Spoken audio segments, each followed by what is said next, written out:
할렐루야.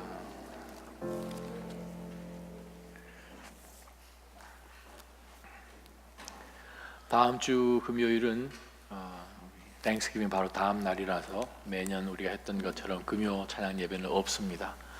또 그날만 또 나타나신 분이 계세요. 그러니까 여기 계신 분들은 네, 다음 주 금요일 날 예배가 없는 줄 꼭 아시기를 바랍니다. 하나님의 말씀 함께 받겠습니다. 하나님의 말씀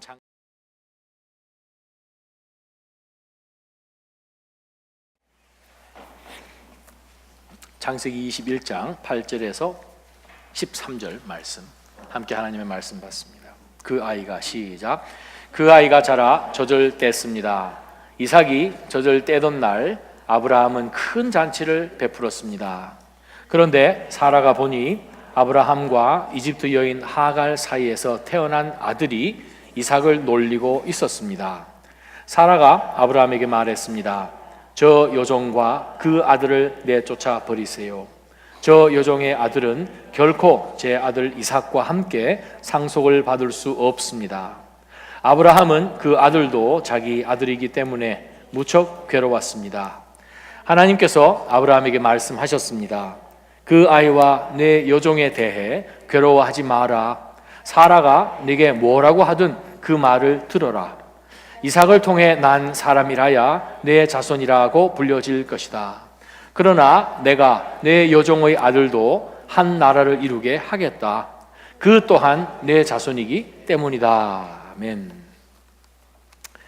인생의 위기는 항상 예상 밖의 시간에, 예상 밖의 장소에서 일어납니다. 그래서 우리가 그 인생의 위기를 시험이라고 부르죠. 시험, 정말 우리가 예상 밖의 시간과 예상 밖의 장소에서, 예상 밖의 환경에서 우리가 시험을 당합니다. 그러면 우리가 굉장히 놀라고 당황해야 합니다. 준비가 안 되어 있기 때문에 그렇죠. 예상치 못했기 때문에 그렇습니다. 근데 그 시험이 다가왔을 때에, 인생의 위기가 닥쳤을 때에 그것을 하나님께서 주시는 지혜와 하나님이 성령 하나님을 통해서 우리 가운데 공급해 주시는 영으로, 능으로 우리가 나아가게 되면 그 시험은 얼마든지 우리가 이길 수 있습니다.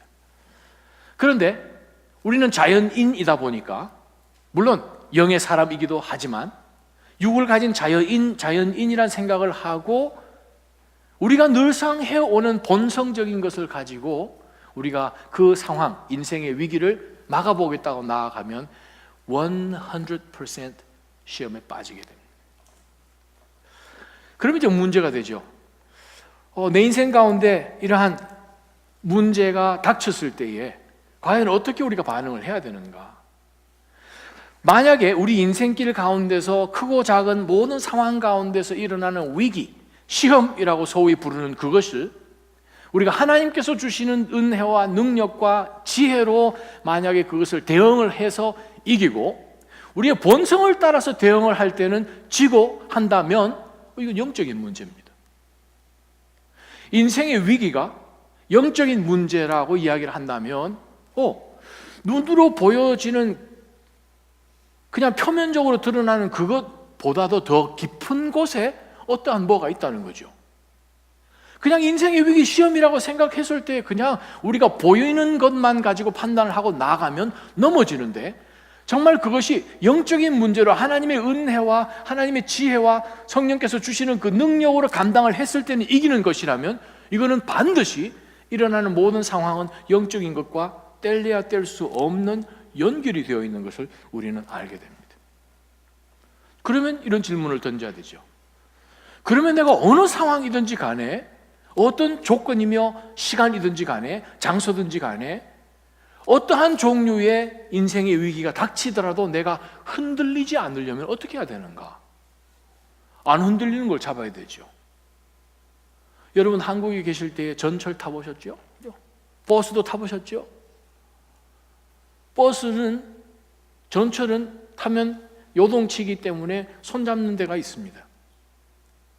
근데 꼭 보면 자기 잘 서 있다고 이렇게 안 잡는 사람 있어요. 그러면 버스가 예상 밖의 장소로 자기도 모르는 그러한 코스로 돌면서 쫙 돌면 어떻게 되겠어요? 그냥 우우 하고 넘어지는 거죠. 우리가 왜 손잡이를 잡습니까? 왜 전철을 탈 때 왜 옆에 있는 내 핸들을 잡나요? 그것은 열차가, 전철이, 버스가 어느 방향으로 흔들리든 간에 그 부분은 안 움직이는 거거든요.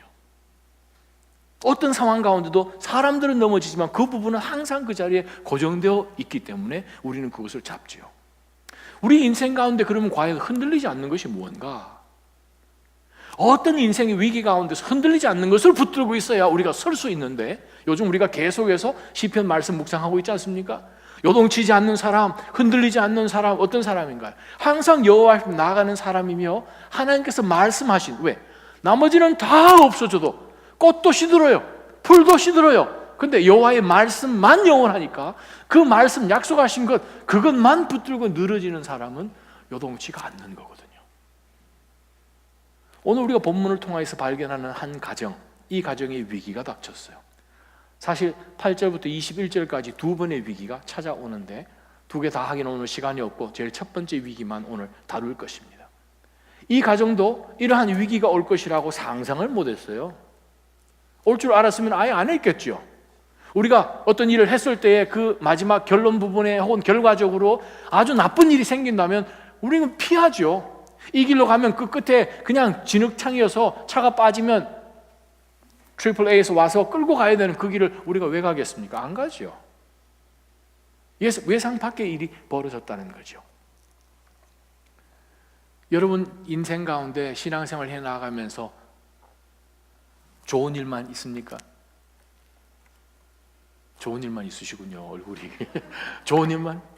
전도서 3장 말씀을 제가 여러분 읽어드립니다. 3장 4절, 울 때가 있고 웃을 때가 있고 슬퍼할 때가 있고 춤출 때가 있다는 거예요. 우리는 다 한평생 춤만 추고 싶어요. 한평생 좋은 일만 있고 싶어요. 근데 그런 인생은 없어요.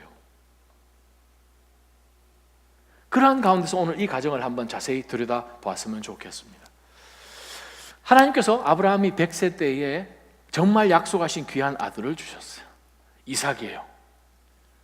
정말 은혜로, 기적으로 하나님께서 말씀하신 그대로 정한 시간에 아들을 주어서 너무나 감사한 나머지 예전에는 믿음으로 받지를 못해서 그냥 웃다가 애 이름이 이삭이 됐잖아요.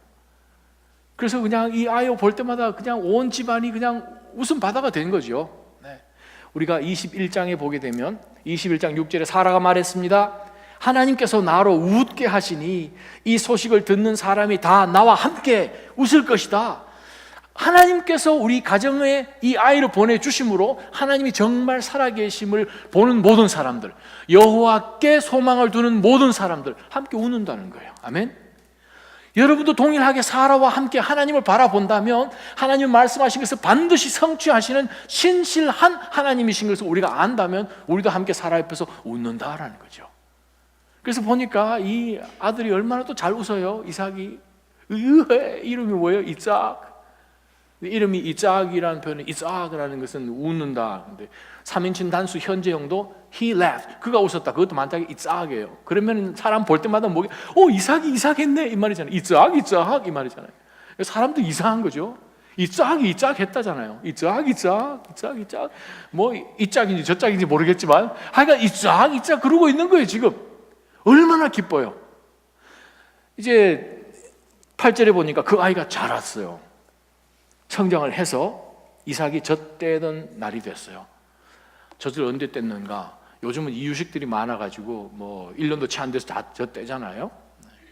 저희 딸 녀석 젖대기 전에 그때가 이제 신학교 졸업하고 이제 부모님 오셔서 여행을 하는데 그때 한창 이 우유 먹고 할 때인데 저희 어머님이 참 장난을 치셨어요. 손녀가 이뻐가지고 그 감자칩 한참 그 우유 먹고 있는 애를 감자칩을 딱 줬더니 제가 그 아이의 눈이 떼지는 것을 보고 선악과 먹고 저렇게 뜨겠구나 하는 생각이 딱 들더라고요. Literally 아이 눈동자가 붕 커지는 거예요. 이게 들어갔는데 그러고는 젖병을 딱 던지더라고요. 예전에는 사실 한국에도 보게 되면 네, 참 서너 살 지나서 젖됐어요. 어떤 애들은 친구들 국민학교 갔다 와가지고 숙제하기 전에 엄마 젖 한번 빨고 이렇게 숙제하고 이런 애들도 있었잖아요. 다 컸는데 그 당시는 그러니까 젖을 늦게 뗐다는 거죠. 그래서 아무래도 이삭은 아마 3살이나 4살이나 뭐 그쯤 됐겠죠. 젖을 뗐어요. 성장했죠.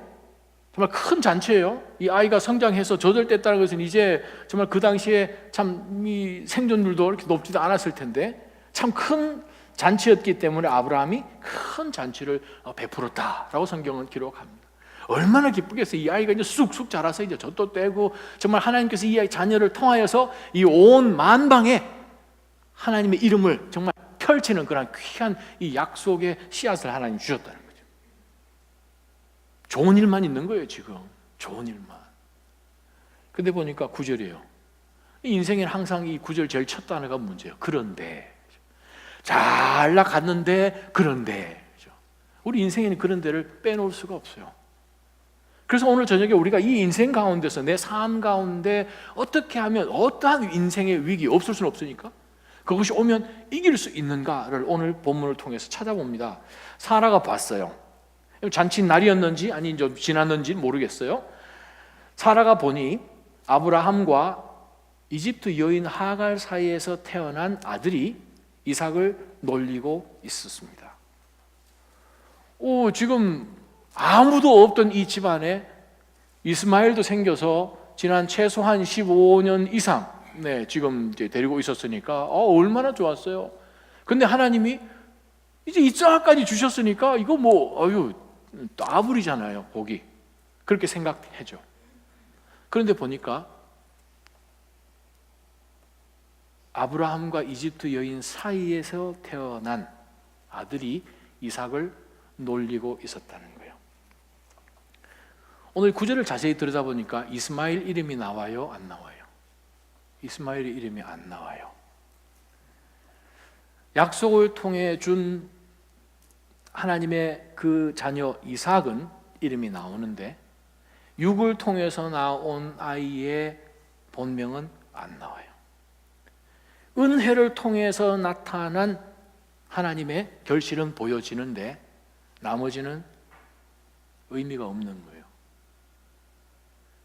왜냐하면 육은 은혜를 너무 싫어합니다. 이해를 못하고요. 우리 삶 가운데서 육적인 문제와 영적인 문제, 육적인 문제는 영적인 것을 이해를 못합니다. 금요일 저녁에 이렇게 차 빨리 늦으면 어떡할까 해서 막 달려서 예배 오는 것을 세상 사람들은 이해를 못합니다. 자, 오늘 본문을 자세히 한번 들여다보니까 세상이 우리를 왜 미워할까를 한번 생각해 봅니다. 저 예수쟁이들, 아니 내가 처음 보는 사람인데 이 사람이 그냥 예수 믿는 조건 하나만 가지고 우리를 손가락질하는 이유가 무엇입니까? 그것은 우리가 그 사람들보다도 더 높은 도덕성을 가지고 막 이랬다는 것이 아니라 딱 한 가지 때문에 그렇습니다. 아무리 세상 사람들의 눈으로 봐도 너나 나나 다를 게가 아니고 너가 더 나쁜 놈 같은데 너는 구원받았다고 막 이야기를 하고 나는 아직 구원 안 받아서 불신지옥 그런 얘기를 지금 하고 있다는 거죠. 그게 뭐예요? 은혜죠. 은혜를 통해서 우리는 구원받았다고 이야기를 하니까 우리 인간이 어떤 노력해서 한 것이 아니고 은혜로 그냥 우리는 받았습니다라고 이야기하니까 세상이 우리를 미워하는 거예요. 그 아버지가 그 어머니 하갈을 통하여서 정말 인간적인 방법으로 힘을 써서 하나님이 자녀를 주셔서 지난 15년을 넘게 이 아이를 잘 키웠는데 갑작스레 은혜가 나타나는 거예요. 아버지 아브라함도 또 저기 여주인이 사라도 정말 몸이 다 죽은 것과 마찬가지인 사람인 가운데서 도무지 일어날 수 없는 그 일이 은혜로 주어지니까 이거 못 참는 거죠. 이집트는 무엇을 뜻합니까? 왜 하갈이라고 얘기해도 될 텐데 이집트 여인이라고 왜 합니까? 이집트는 아브라함이 내려갔다가 12장 후반부에 큰일 한번 치르고 올라온 데죠. 이집트는 하나님의 은혜가 아니라 육을 뜻하는 곳입니다. 근데 아브라함이 아무리 기다려도 하나님의 약속하신 생명이 오지를 않으니까 인간적인 방법으로 어떻게 보면 이집트 한번 갔다 온 거예요. 이집트에서 온 그 여인 하갈, 그 여종을 취해서 그냥 이집트 한번 갔다 온 것처럼 그러한 모습의 의미로 지금 온 본문 가운데서 그렇게 나옵니다. 아브라함과 이집트 여인 사이에, 아브라함과 사라 사이가 아니라 육의 방법으로 취한 거죠. 그때는 아마 아브라함도 하가를 취해서 자녀를 낳을 만큼 아직 자기의 육이라는 것이 덜 죽은 상태죠. 하나님의 은혜가 절대적으로 아니면 정말 자녀를 가질 수 없는 상태, 사라가 더 문제가 있었는지도 모르겠어요. 그러한 가운데서 하나님께서 주신 이 아들을 지금 놀리고 있었다라고 표현을 합니다. 자, 놀린다라는 이 단어를 우리가 오늘 저녁에 조금 들여다봐야 됩니다. 놀린다. 그 단어가 무슨 뜻인가 하면 이삭이라는 뜻이에요. 똑같은 단어예요. 이삭, 웃는다는 뜻이에요. 이 단어로 번역을 이삭, 분사로 물론 쓰긴 했습니다. 베자옥, 똑같은 단어예요. 자, 이 이집트에서 온 그 여종 하갈의 그 아들이 이삭을 했다는 거예요. 이거 가지고 우리가 이게 이 이스마엘이 이삭을 뭘 했는지 정확하게 모르죠. 그냥 놀린 것인지 아니면 분명히 이삭은 상속받을 유일한 상속자이고 이스마엘은 상속받지 못한 서자이기 때문에 가까이 같다고 생각을 해서는 안 되는데 동등한 그런 입장에서 이스마엘이 이삭하고 놀았는지 자기도 그냥 이삭하고 비슷한 동급이라고 생각을 하고 놀았는지 그거는 우리가 정확하게 잘 모르는데 오늘 이 본문에 쓰여진 이삭이란 이 단어가 구약에서 특별히 창세기에서 어떻게 언제 쓰였는지를 보면 여러분이 감을 잡을 수가 있습니다. 창세기 19장 14절에 보게 되면 한번 띄워보시면 롯이 자기 딸하고 결혼할 그 사위들에게 갔을 때에 일어난 일입니다. 제일 마지막이요. 그러나 그의 사위들은 그 말을 이삭했더라. 우습게 여긴 거죠. 26장 8절에도 동일한 단어가 나옵니다. 26장 8절에 보게 되면 이삭이 자기 아내 리브가를 껴안는다. 이 단어가 지금 이삭이에요.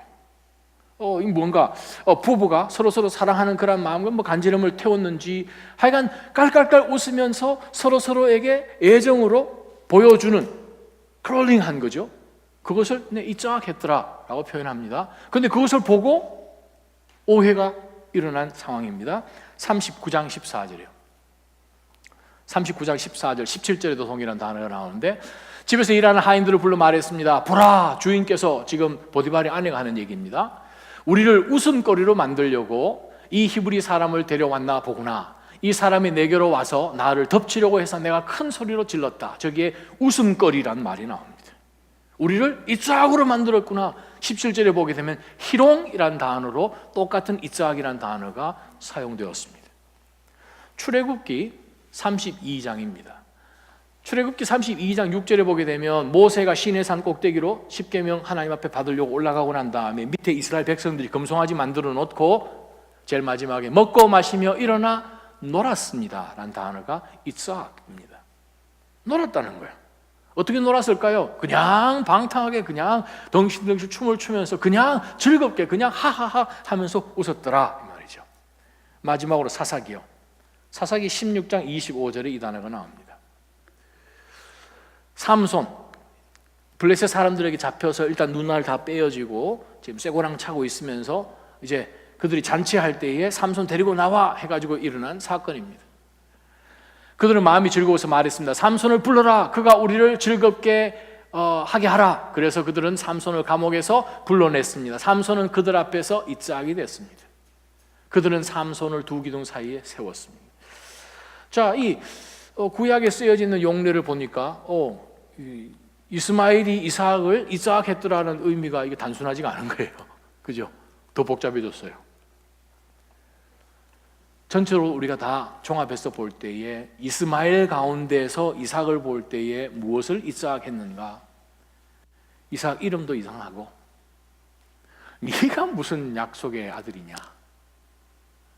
네가 무슨 하나님이 뭐 하셔가지고 온 그냥 없인 여긴 거고 우습게 여긴 거고 멸시한 거고 저를 보내신 하나님까지 다 포함해서 부인하는 거죠. 절대적인 육의 모습입니다. 이삭은 하나님께서 약속으로 주신 정말 하나님의 웃음인데 그 웃음을 비웃는 거죠. 6절에 보게 되면 사라가 모든 사람들이 나와 함께 하나님께서 하신 이 일을 보면서 웃게 되리라 하는 그것은 영의 사람들의 모습입니다.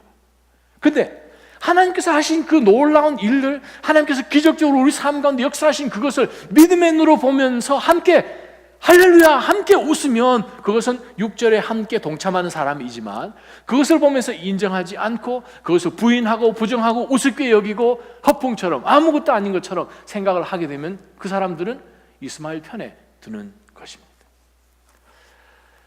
신약 성경에서 성령의 감동함을 받은 바울 사도가 쓴 서신 가운데서 특별히 갈라디아서 3장 4장이 오늘 본문하고 다음번에 볼 본문하고 같이 갑니다. 3장 4장이. 근데 갈라디아서 4장 29절에 보면 바울 사도가 저와 여러분이 방금 읽었던 이 9절 말씀을 이렇게 그는 성령의 감동으로 기록했습니다. 그러나 그때 육체를 따라 난 사람이 성령을 따라 난 사람을 핍박한 것과 같이 지금도 그러합니다. 저희가 앞에 문장을 읽어보면 이스마엘하고 이삭 이야기인 것을 여러분 아실 겁니다. 육체를 따라 난 사람이 성령을 따라 난 사람을 어떻게 했다고? 핍박했다고요.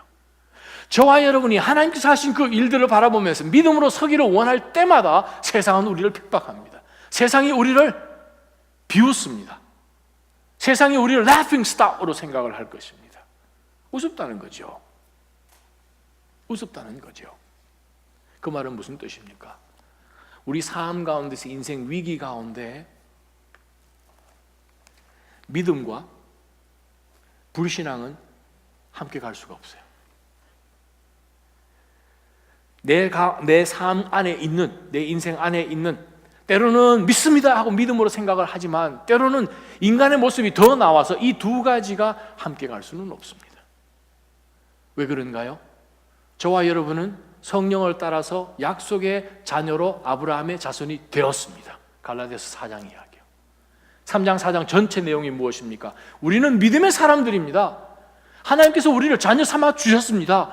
은혜를 받은 사람입니다. 성령으로 하나님의 자녀가 된 사람들이 육에 계속 속해서 육의 사람들로 살겠습니까? 율법 밑에 살겠습니까? 그냥 종교적인 행위로만 살겠습니까? 그럴 수 없습니다 라는 그 이야기예요. 저와 여러분 삶 가운데 절대적으로 믿음과 불신앙이 함께 갈 수 없다는 것을 우리가 기억해야 됩니다. 그 말은 인생 위기 가운데서 이 문제를 해결할 때 하나님도 50%, 세상도 50% 문제 해결 안 된다는 거예요. 무조건 시험에 빠집니다. 사랑하는 나자임 성도 여러분, 어떠한 상황 속에서라도 우리가 정말 붙들어야 될 것은 무엇인가? 하나님의 은혜요, 하나님의 능력이요, 하나님의 지혜가 될 줄 믿습니다. 그것이 이삭을 바라보면서 믿음으로 웃는 믿음의 무리들의 태도라는 것입니다. 우리 가운데 무엇을 버려야 합니까? 불신앙을 버려야 돼요. 믿지 못하는 것을 버려야 돼요. 하나님이 약속하신 그것을 경시 여기는 그 태도를 완전히 버리지 않으면 우리는 하나님이 준비하신 것을 얻지를 못합니다. 저와 여러분은 믿음으로 아브라함의 자손 되었습니다. 아멘. 그러면 우리는 이삭하고 같이 있어야 되는 거예요. 이삭을 바라보면서 삶 가운데 하나님이 기적적으로 들어오신 그 인생 가운데 하신 일들을 보면서 믿음의 눈으로 보며 함께 박수를 치고 믿음의 눈으로 보면서 함께 기뻐하고 믿음의 눈으로 바라보면서 함께 하나님이 하시네요. 아멘. 웃는 그러한 웃음의 삶이 우리 삶 가운데 있어야 됩니다. 그래서 크리스찬의 특징이 뭐냐 하면 웃는 거예요. 이렇게 좀 모자란 듯하게. 그게 크리스찬이에요. 쌍심지 이렇게 하고 이렇게 되고 이게 아니에요. 저희들 악수할 때도요, 주일날 예배 올 때 건성으로 하지 마세요. 진실로 하십시오. 우리는 두 개가 같이 갈 수 있는 인생이 아닙니다. 이쪽은 포기하셨습니다. 맞죠? 십자가 위에 못 박힌 거죠? 우리는 진실하게 믿음으로 모든 상황 가운데서 우리 삶 가운데 하나님 기뻐하지 않는 이 불신앙은 무조건 제거해야 돼요. 이건 아니에요. 왜? 두 개는 같이 못 가니까. 그래서 이 사라가 볼 때에 이건 있을 수 없다는 거죠. 그 다음 말씀 보겠습니다. 10절 보게 되니까 사라가 아브라함에게 말했습니다. 저 여종과 그 아들을 내쫓아 버리세요. 저 여종의 아들은 결코 제 아들 이삭과 함께 상속을 받을 수 없습니다 라고 사라가 상속 얘기를 합니다. 여러분, 상속이라고 할 때에 그냥 재산 전체, 물론 그것도 중요하죠. 재산 전체, 그것도 중요하지만 재판권이 있습니다. 상속권 가운데는 재판권이 있어요. 판결권이죠. 창세기 39장에 보게 되면 유다가 등장을 하고 그 며느리 다말이 등장을 하고, 다말이 임신했다는 이야기를 듣고 자기인지도 모르고 데리고 와서 불태워버리라는 장면이 나와요. 그렇게 판결할 수 있는 권한은 제일 위에 있는 족장만 가능하죠. 거기 한 걸음 더 나아가서 상속권 가운데 포함되어 있는 것이 가장 중요한 것은 예배권이에요. 예배로 나아갈 수 있는 것, 하나님 앞에 쫙 이끌고 나아갈 수 있는 그 권한이 상속권 안에 같이 포함되어 있습니다. 사랑하는 다른 성도 여러분, 저희가 하나님의 자녀가 됨으로 인하여서 하나님께서는 이 모든 굉장한 상속권을 저희들에게 주셨습니다. 우리는 생각하면서 하늘나라 가면 요한계시록 보니까 바닥도 금이고 진주 문이고 홍만노며 녹보석이며 그것만 자꾸 생각하지 마시고 판결권, 주님과 함께 다스리는 권한도 있다는 것. 이 세상 살아가는 요 기간 동안에는 예배로 나아갈 수 있다는 권한, 그게 있다는 것을 여러분 놓치지 마시기 바랍니다. 지금 사람 마음 가운데 있는 것은 상속권 절대 같이 못 나눕니다. 굉장히 살아 가운데서 이것이 엄청난 가치와 중요함으로 다가왔는데, 만약에 우리가 신앙생활을 해나가는 가운데서 예배권이 우리 가운데서 느슨해지면 우리는 이스마엘 되는 거예요. 분명히 이삭인데 이스마엘처럼 행동하는 거죠. 우리의 모든 삶 가운데서 예배가 예배되기를 주님의 이름으로 축원합니다. 주님이 오셔서, 예수 그리스도께서 오셔서 우리를 구원하시기만 위해서 오시지 않았습니다. 주님이 오셨습니다. 네, 저희를 사랑하셨어요. 저희를 대신하여서 십자가에 못 박히셨죠. 우리의 대속물이 되셔서 우리 죄를 다 도말하셨죠. 구속시키셨죠. redeem 하셨죠. 근데 예수 그리스도께서 직접 하신 말씀이 있습니다. 요한복음 10장 10절에 외우기도 쉬워요. 10. 요한복음 10장 10절에 내가 온 것은 양으로 생명을 얻고 더 풍성히 얻게 하려 함이라. 아멘. 여러분, 이건 생명을 얻는 것 그 다음에 또 있다는 거예요. 우리는 생명만 생각하는 거라, 천국 가는 것만 생각하는, no. 하나님께서 아들 예수 그리스도를 이 땅 가운데 보내셔서 우리를 구원하심은 우리에게 생명을 주셔서 영생으로 이어지고 이 세상 가운데서 이미 영생을 누리며 사는 것뿐만 아니라 더 풍성하게 되는 풍성한 삶, 그거를 주님께서 주기를 위해서 오신 거예요. 그런데 우리는 천국 가는 것만 생각하고 이 땅 가운데 살면서 영적으로 누려야 할 예배권을 통하여서 하늘의 놀라운 보물, 신령한 것들이 우리 가운데 내려져야 되는 그것을 우리는 그렇게 생각하게 심각하게 생각 안 해요. 상속권입니다. 이미 하나님께서 여러분 가운데 그 상속권을 주셔서 예배의 권세를 주셨습니다. 아멘. 여러분 개개인의 삶 가운데서 예배 제단이 절대로 흐트러지지 않기를 원합니다. 그거예요. 그것이 공중 예배든 새벽 예배며 공중 예배든 아니면 여러분 개인의 거처 가운데서 드리는 개인의 제단이든 그 예배가 흐트러지면요, 그건 겉은 분명히 이삭인데 속은 진짜는 이스마엘처럼 행동하니까 그 인생 가운데서 기적이 안 일어나는 거예요. 하나님이 개입 안 하시는 거예요. 왜 그렇습니까? 하나님은 은혜의 하나님이셔서 은혜에 온전히 의탁하고 은혜에 온전히 lean on 하지 않으면 하나님이 개입하지 않으십니다. 성경 가운데 볼 때 하나님 앞에 온전히 엎드릴 때에만 하나님이 오셔서 하나님이신 것을 나타내죠. 왜? 우리가 조금이라도 해서 일이 벌어지면 내가 했다고 생각하는 것이 우리의 본성이거든요. 나자린 성도 여러분, 예배가 절대로 흐트러지지 않기를 바랍니다. 10절에 보니까 다시 또 이 사라가 이야기를 할 때에 이스마엘 얘기를 전혀 안 해요. 근데 재미난 것은 10절에 등장하는 저 여종이라는 단어예요. 와, 사라가 이 하갈을 볼 때에 그냥 여종이 아니라 이제는 완전히 한 단계 더 강등시켜버렸습니다. 16장 1절에서 하갈이 여종을 부를 때는 그 단어가 시파라는 거예요. 진짜 여종이에요. 근데 지금 21장에 나와 있는 이 단어는 정말 노예라는 뜻입니다. 아마라는 단어가 바뀌어요. 저 여종이 아니라 이게 노예인 거예요. 노예. 그리고 보면 10절에도 자기 아들 이야기할 때 결코 내 아들 이삭이라고 표현을 하지만 바로 이 이스마엘에게 대해서는 이름도 얘기하지만 그녀의 아들이라고 그냥 표현해 버립니다. 12절 보십시다. 하나님께서도 사라가 생각하고 있는 그 계획에 동의를 하시고 하나님께서도 그 아이와 내 여종 이렇게 표현을 합니다. 13절에도 하나님께서 내 여종의 아들이라고 표현합니다. 하나님께서 이스마엘이라고 표현 안 하세요. 근데 13절 보게 되면 그 12절 하반절에 이삭을 통해 분명히 이삭이란 이름을 말씀하시지만 하나님도 이스마엘이라는 얘기를 안 하신다는 거죠. 그 말은 무엇인가요? 우리가 인간의 방법을 사용해서 얻어낸 것은 우리에게 절대 만족을 못 줍니다.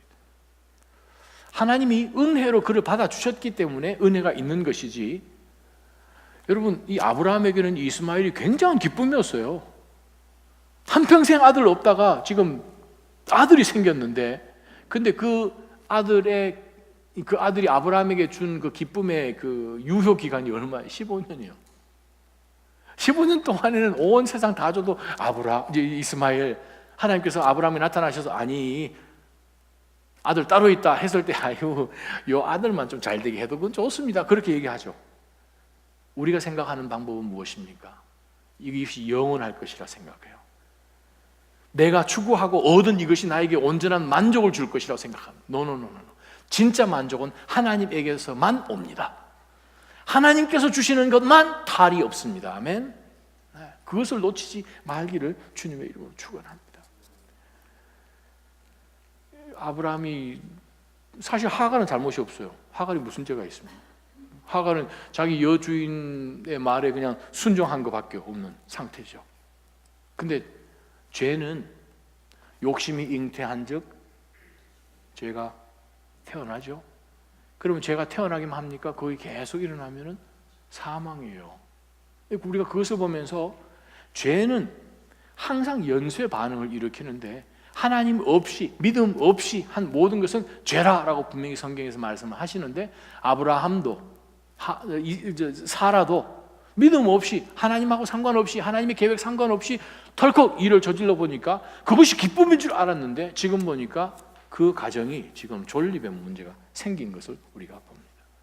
가정의 이 평화가 그전에는 얼마나 재밌었어요. 웃음이 터졌고 이스마엘하고 15년 사는 가운데 이삭이 태어났을 때도 별로 아닌 것 같았는데 지금은 더 이상 진행해 나갈 수가 없는 상태까지 딱 온 거죠. 위기에 봉착하게 되었습니다. 죄는 반드시 결과를 낳습니다. 죄는 그냥 사라지지 않습니다. 물론 하나님 우리를 용서해 주세요. 용서해 주시는데 그 죄로 인해서 일어나는 그 일들이 우리에게 닥치는 그 결말은 우리가 책임을 져야 합니다. 사무엘하 11장부터 15장까지 그 5장을 보게 되면 다윗이 바세바를 범하고 난 다음에 일어난, 다윗이 직접 경험하고 통과해야만 그 일이 그 다음으로 넘어가는 사건들의 연속이 기록되어 있습니다. 하나님께서 다윗을 용서해 주셨어요. 그러나 용서해 주신 것은 원땡. 그러나 그가 잘못함으로 인하여서 얻어진 그 일의 결과는 그가 책임지고 살아가야 됩니다. 솔로몬이요, 자신의 이 욕정을 제어하지 못한 가운데서 그 나라가 엉망진창된 그것이 열왕기상 11장 12장에 나오죠. 삼손은 어떻습니까?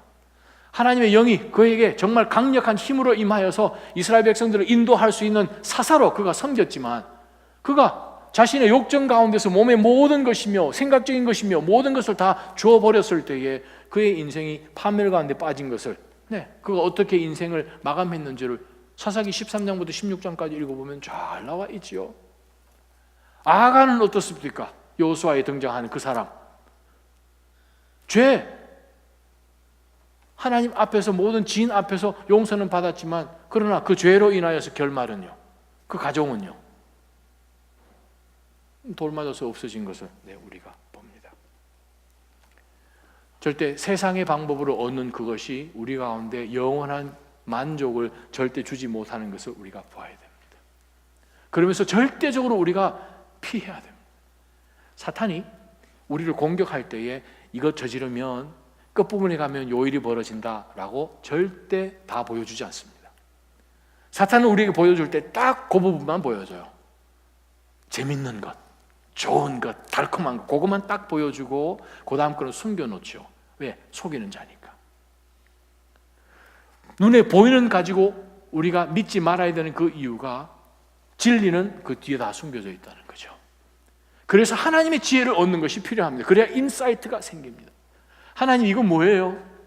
어떤 상황이 벌어졌는데 제가 보니까 굉장히 좋은 딜 같습니다. 하나님 어떻게 해요? 기도하는 그것을 거치지 않으면 이것은 너무 좋은 거예요. 이거 그냥 탈도 안 날 것 같아요. 이런 기회가 없을 것 같아요.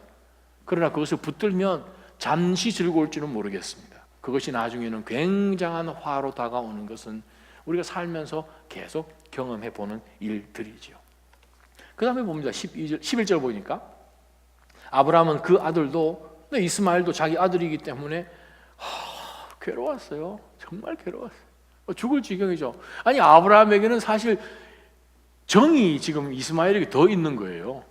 십몇 년인데, 그동안 간 캠핑 수가 얼만데, 아유, 이 아들 정이죠. 쉽게 하게 하면 그건 인간의 인지상정이죠. 근데 지금 아브라함이 떼지 못하는 게 뭡니까? 정 때문에.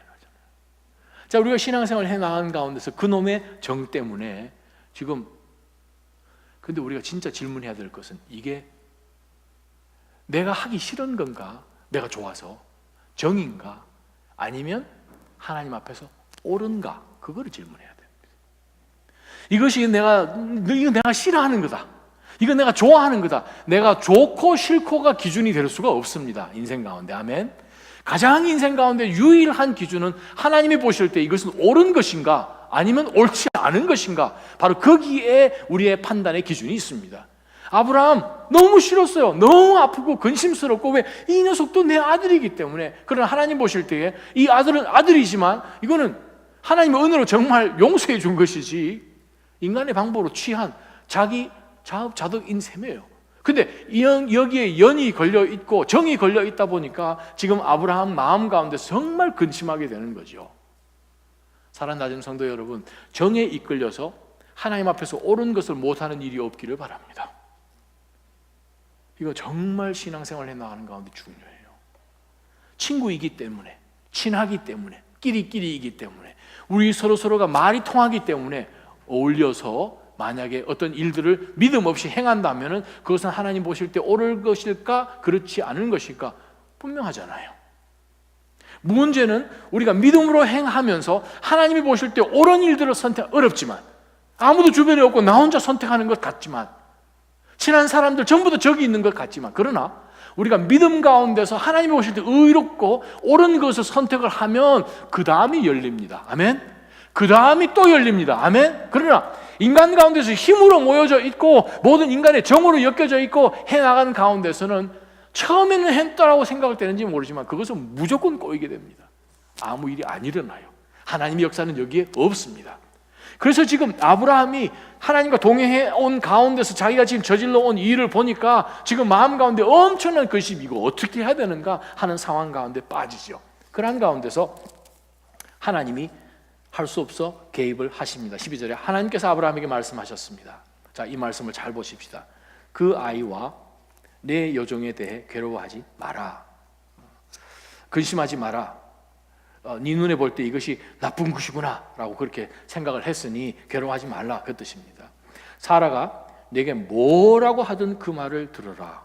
와, 여기 남편 되시는 분들 본문에 아내가 네게 뭐라고 하든 그 말을 들어라. 이거 우리가 무슨 판단을 할 때 아내에게 허락을 받고 사인 받고 어떻게 일을 해야 되는 그 뜻이 아니라 성경 말씀을 잠깐 들여다보게 되면 아내는 하나님께서 준 선물이지요.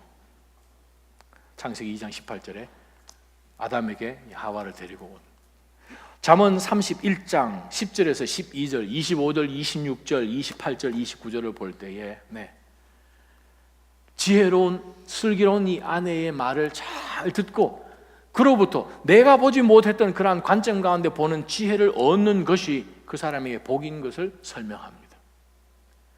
사실 우리 남자들은 심플하고 뭐 다 아는 것 같지만 우리 아내들은 곁눈질 한 번만 싹 해도 그 사람 입고 있는 옷 한 번 싹 봐도 스캔이 다 됩니다.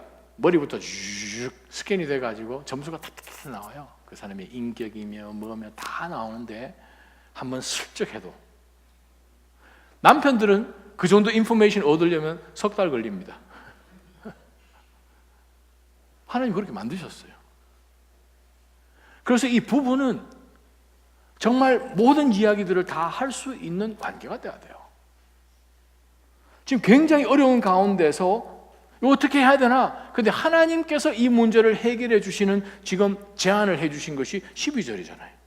하나님 뭐라고 말씀하십니까? 아브라함아, 사라가 네게 뭐라고 하든 그 말을 들으라. 왜냐하면 사라가 이야기하는 것은 무엇입니까? 안 됩니다. 쫓아내십시오.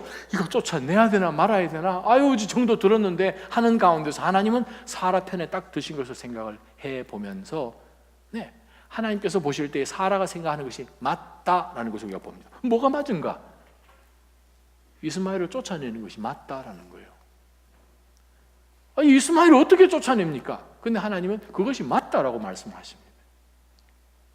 이것은 아브라함은 절대 자답게도 이것은 깨닫지 못하는 방법인데 사라는 이것을 깨달았다는 거죠. 그러면서 하나님 이 말씀하십니다. 이삭을 통해 난 사람이라야 내 자손이라고 불려지기 때문이다 라고 말씀하십니다. 자, 여기에 등장하는 이삭을 통해 난 사람, 메시아죠. 갈라디아서 보게 되면 바로 이분이 예수 그리스도인 것을 갈라디아서 4장에 말씀하십니다. 예수 그리스도. 우리가 생각할 때는 딱 요것만 보이죠. 근데 하나님께서는 보실 때 이미 그 후대를 지금 보시잖아요. 수천 년 후를 보시잖아요. 우리 삶 가운데 일어난 그 일들은 하나님이 주신 지혜로 볼 때는 그것을 통과해서 보지만 하나님이 지혜가 없이 보게 되면 그냥 이거 어떻게 해야 되나 밤새 잠을 자지 않아도 해결책이 나오지 않다는 것입니다. 두 번째 붙들 영적 교훈이 그렇습니다. 이삭을 보호해야 돼요.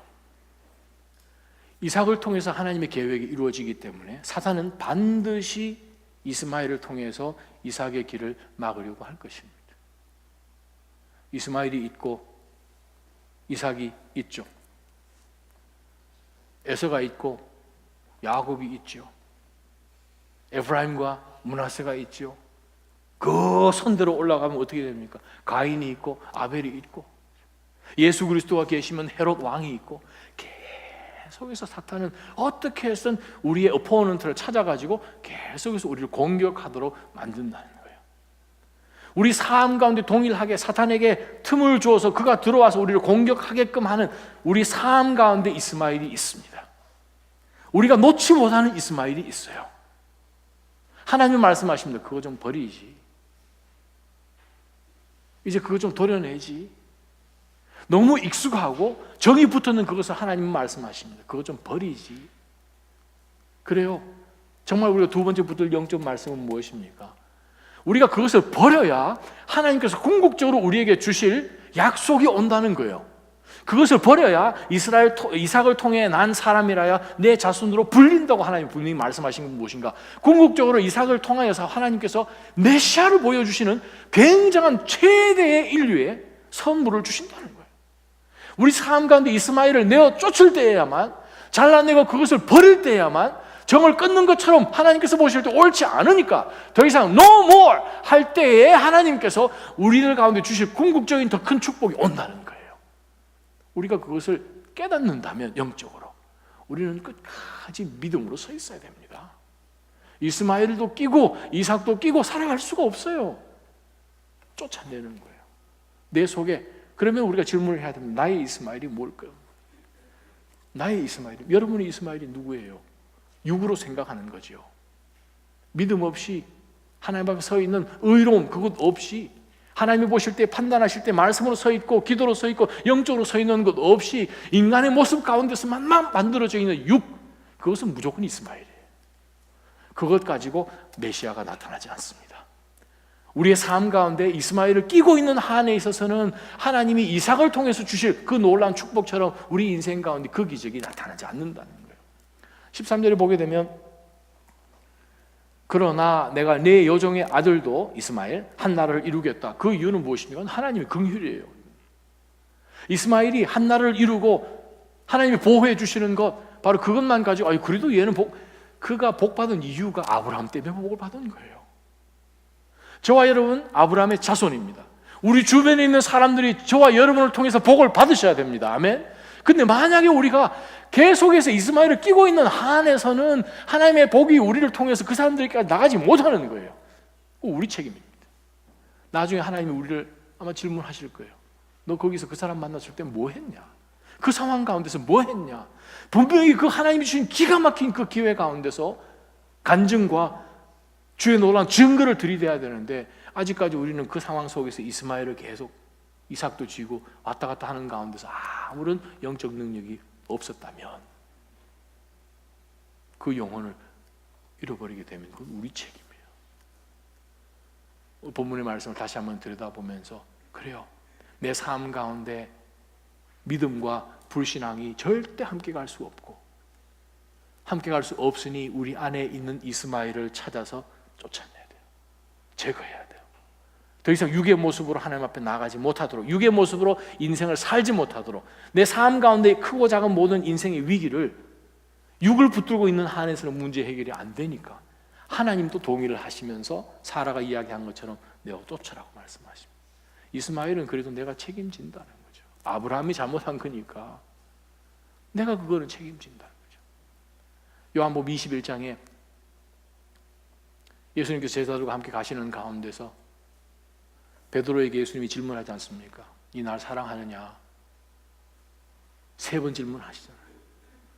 대답할 때마다 이 베드로는 그 마음 가운데서 얼마나 갈등이 있어요. 자꾸 질문하니까 내가 사랑한다고 말 예전에는 정말 잘 대답했을 것 같은데 3번 부인하고 나니까 이거 뭐라고 얘기한들 예수님이 곧이 들으시겠습니까? 또 자기가 그렇게 얘기한들 할 수 있겠습니까? 너 나를 아가페 하냐? 질문하는데 아가페 사랑이 뭔지 3년 동안 들었는데 자기 아가페 못 하잖아요. 아이, 주님하고 저하고 그냥 버디잖아요. 친구잖아요. 필레오밖에 제가 뭘 하겠습니까? 계속 필레오로 얘기하죠. 너 나 아가페 할 수 있냐? 주님 필레오 제가 하잖아요. 너 나 아가페 할 수 있냐? 주님 저 필레오 하잖아요. 그래? 그럼 너 필레오라도 할래? 그래요, 필레오 할게요. 그게 지금 대화거든요. 정말 그 마음이 미어지는 가운데서 꼭 저와 여러분은 궁지에 몰리면 이야기합니다. 하나님, 저 사람은요. 그죠? 궁지에 몰리면 자기를 더 성찰하고 집중해야 되는데 옆 사람 봅니다. It's not fair. 그러면서 옆 사람, 저 사람은요. 요한 보고 이야기하죠. 그랬더니 예수님이 뭐라고 이야기합니까? 내가 다시 올 때까지 저 사람을 안 죽도록 내버려 둔다 한들 그게 너하고 무슨 상관이 있냐? You follow me라고 말씀하시잖아요. 그래요. 만약에 저와 여러분이 믿음으로 아브라함의 자손, 이삭의 후손, 이삭의 단열 가운데 있다면 이스마엘은요? 이라고 얘기하지 말라는 거죠. 오늘 말씀 가운데서 믿음의 사람들에게 우리에게 주셨습니다. 우리는 이삭의 길을 가는 거예요. 아브라함의 믿음의 길을 가는 거예요. 믿음의 여정을 가는 거예요. 우리를 통해서 이스마엘이 복을 받고 이스마엘이 하나님 앞으로 돌아와야 되는 거예요. 저와 여러분을 통하여서 주변에 있는 모든 사람들이 그리스도를 찾는 그런 복이 있기를 주님의 이름으로 축원합니다. 우리 한번 기도하며 하나님 앞에 나가십시다. 기도할 것은 이것입니다. 하나님, 제가 지금 처해 있는 모든 상황 가운데서 혹은 기도 제목 가운데서 하나님 보실 때 이것이 의로운가?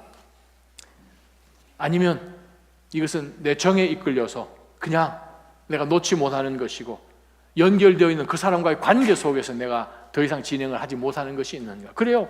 교회는 아무리 어려운 이야기라도 얼마든지 끄집어내고 서로 나눌 수 있는 그러한 공동체요, 가족이지요.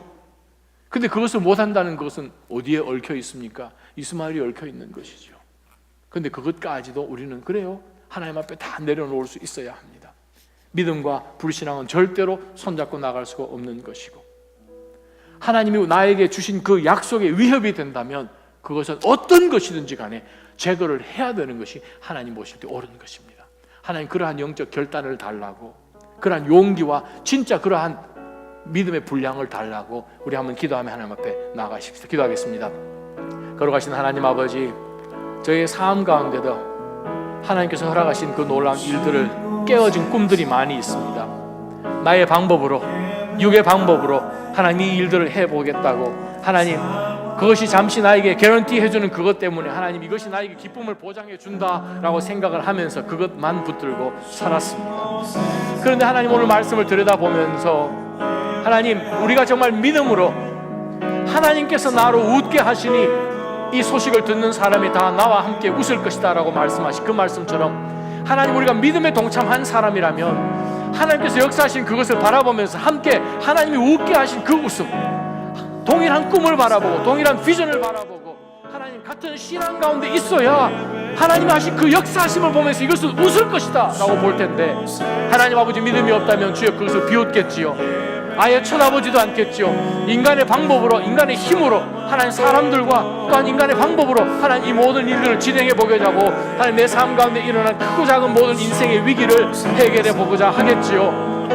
그러나 하나님, 저희가 하나님을 더 신뢰한다면, 하나님의 약속과 계획을 더 믿는다면, 주님, 저희는 사라가 우리에게 초청한 그 웃음의 초청 가운데 반응해야 될 줄 믿습니다.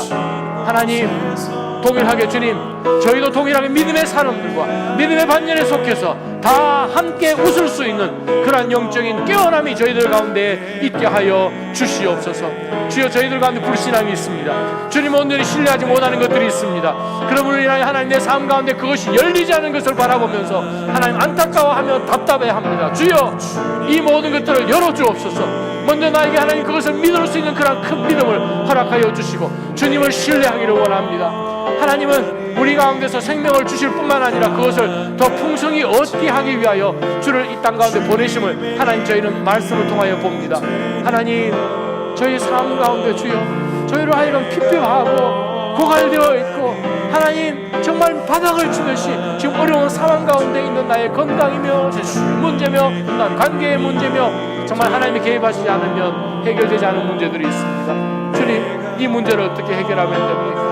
하나님, 믿음으로 주여 주님 앞에 다시 한번 소망하면서 엎드리기를 원합니다. 주여, 영과 육의 갈등을 들여다보면서 하나님 근심으로 이것이 번지지 않게 도와주시고 우리 주 예수 그리스도를 그 끝까지 바라보는 가운데 하나님 주를 보게 하여 주십시오. 주를 보게 하여 주십시오. 하나님, 오늘 이 말씀을 통해서 하나님은 은혜를 통해서만 반드시 축복하시고, 그러나 세상은, 육은, 사탄은 은혜를 절대적으로 비웃고 멸시하고 조롱하고 미워하는 것을 말씀을 통하여 봅니다. 하나님, 내 속에 있는 불신앙을 제거하여 주옵소서. 주님을 더 온전히 신뢰하지 못하는 것들을 다 도려내어 주옵소서. 육의 모습, 하나님이 절대로 기뻐하실 수 없고 사용할 수도 없는 그것들 하나님 다 내어버리게 해 주십시오. 말씀을 말씀으로 받지 않고 계속해서 육의 모습으로 살고 겉만 신앙을 가졌던 유대인들처럼 율법적인 생활로 하나님 종교 생활하는 것이 지금까지 나의 삶이었다면 하나님 그것조차도 다 도려내고 온전히 심령으로 하나님 앞에 온전히 나아갈 수 있도록 은혜를 더하여 주옵소서. 내 삶 가운데 막혀있는 이유가 무엇일까요? 하나님, 그것은 주님 앞에 믿음으로 여정을 하지 않기 때문임을 말씀 가운데 또 확인했습니다. 영적으로 태만해져 있음을 주여 저희가 봅니다.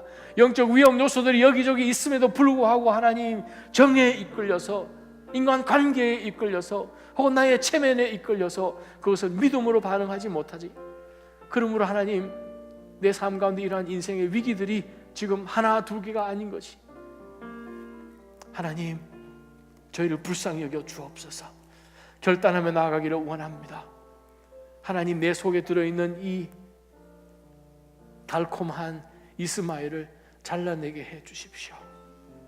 그리할 때야 하나님으로부터 오는 온전한 기쁨이 저희들 가운데 충만할 줄 믿사오니 주여, 저희를 불쌍히 여겨주시고 육의 모습들, 이스마엘들 하나님 우리 속에서 다 내어놓고 온전하게 하나님이 기뻐하시는 웃음으로 나아가게 하여 주옵소서. 주여, 저희들 가운데 사라가 우리를 초청한 그 초청장에 주님, 저희가 반응하기를 원합니다. 주님, 하나님께서 나를 웃게 하시니 이 소식을 듣는 사람이 다 나와 함께 웃을 것이다. 주여, 저희는 오늘 이 말씀을 통하여 이 소식을 듣는 사람이 되었습니다. 이 소식을 들었으니, 말씀을 말씀으로 받았으니 사라와 함께 웃을 수 있는 그런 영적 권세를 회복시켜 주시옵소서. 하나님, 저희들 가운데 예배 특권이 있음을 다시 한번 확인합니다. 하나님, 예배가 흐트러지지 않게 도와주시고 예배가 우리 생활 가운데 가장 최우선인 것을 생각하며 여호와 하나님을 기쁘게 해드리는 그것이 우리 삶의 열쇠인 것을 기억하며 주님, 저희는 주님께서 하신 그 일을 바라보며 이싹하기를 원합니다. 그래야 할 때 주여, 저희들 가운데 진짜 기쁨이 회복될 것이고 하나님의 놀라운 다음의 일이 벌어질 줄 믿사오니 주님, 저희 인생을 보시고 막혀져 있는 모든 것 풀어주시고 영의 사람으로 제발 살 수 있도록 도와주옵소서.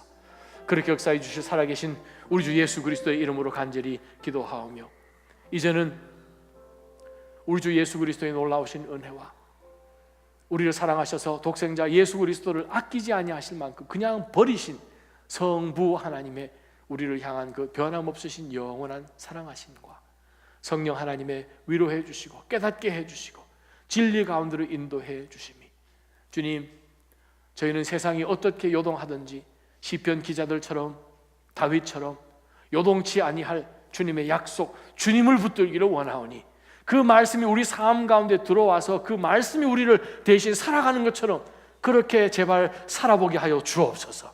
주께서 우리를 구원하셨으니 새 생명을 주셨으니 더 풍성하게 살도록 하기 위함이 주님께서 이 땅 가운데 오신 목적이라면 하나님이여, 저희의 삶을 그리스도 안에서 더 풍성히 누려볼 수 있도록 은혜를 더하여 주시옵소서.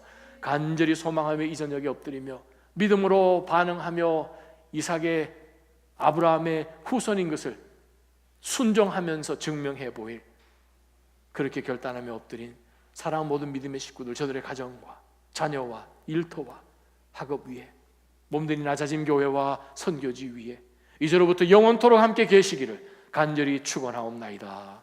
아멘.